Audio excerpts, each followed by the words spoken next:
প্রাক্তন মুখ্যমন্ত্রীর ভাই আমাদের উপর হামলা চালাচ্ছে। রঞ্জনা হাজরা হরিশ চ্যাটার্জি স্ট্রিট থেকে তিনি আজ মুখ্যমন্ত্রীর কাছে এসেছিলেন জনতার দরবারে। তার অভিযোগ, প্রাক্তন মুখ্যমন্ত্রীর ভাই তাদের জমি দখল করেছিলেন।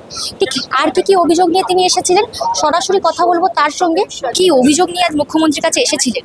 আমি আশিপি হরিশ চ্যাটার্জি স্ট্রিটে থাকি। আমাদের হরিশ চ্যাটার্জি স্ট্রিটে কিছু পৈতৃক সম্পত্তি আছে, 4 পুরুষের প্রপার্টি, আমাদের কিছু ঠিকা প্রপার্টি, কিছু পারচেস ল্যান্ড। তো 99 সাল থেকে ওগুলো দখল করার জন্য বারে বারে প্রাক্তন মুখ্যমন্ত্রীর ভাই আমাদের উপর হামলা চালাচ্ছে 99 থেকে। তো 99-এ একটা প্রপার্টি দখল করেছে, আমাদের বিজনেস বন্ধ করে দিয়ে, আমাদের বিল্ডিং মেটেরিয়ালসের বিজনেস ছিল, আমাদের পূর্বপুরুষেরও তাই ছিল।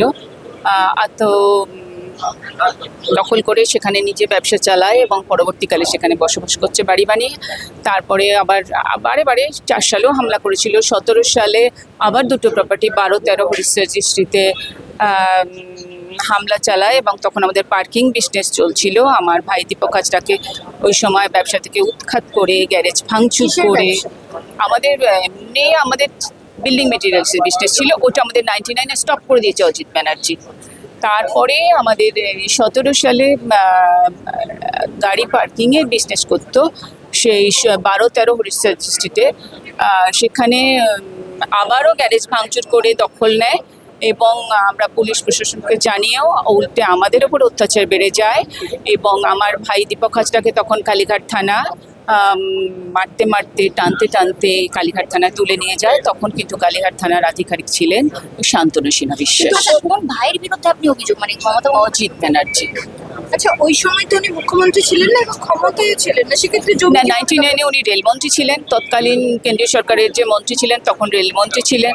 তারপরে 9-10 সালে উনি সম্ভবত ইয়েতে ছিলেন, তখন উনি বাড়িটা বানিয়ে নিয়েছেন। আবার 17 সালে তো উনি সিএম ছিলেনই। তো বারে বারে ওনারা আমাদের উপর হামলা চালাচ্ছে। কি অভিযোগ জানিয়েছিলেন? হ্যাঁ, থানায় জানিয়েছি, অনেক জায়গায় জানিয়েছি, কোনো কিছুতে হয়নি। বললাম 17 সালে আরও উল্টে থানা থেকে আমার ভাইকে মারতে মারতে দীপক হাজরাকে তুলে নিয়ে গেছিল। থানায় দায়িত্বে কে ছিলেন? বললাম শান্তনু সিনহা বিশ্বাস। আজ মুখ্যমন্ত্রীর কাছে এলেন, কি বললেন আর মুখ্যমন্ত্রী আপনাকে কি বললেন? মুখ্যমন্ত্রী আশ্বস্ত করেছেন ব্যাপারটা দেখবেন, আমার কাছে লোক পাঠাবেন। আমি একটু আশা রাখছি, দেখা যাক কি হয়। চাইছেন? অবশ্যই শাস্তি চাই।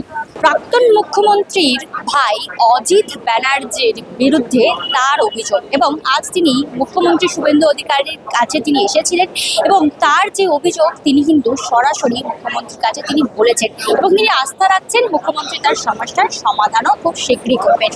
ক্যামেরায় অভিনবের সঙ্গে প্রিয়াঙ্কা পাত্রের রিপোর্ট, দ্য ওয়াল নিউজ।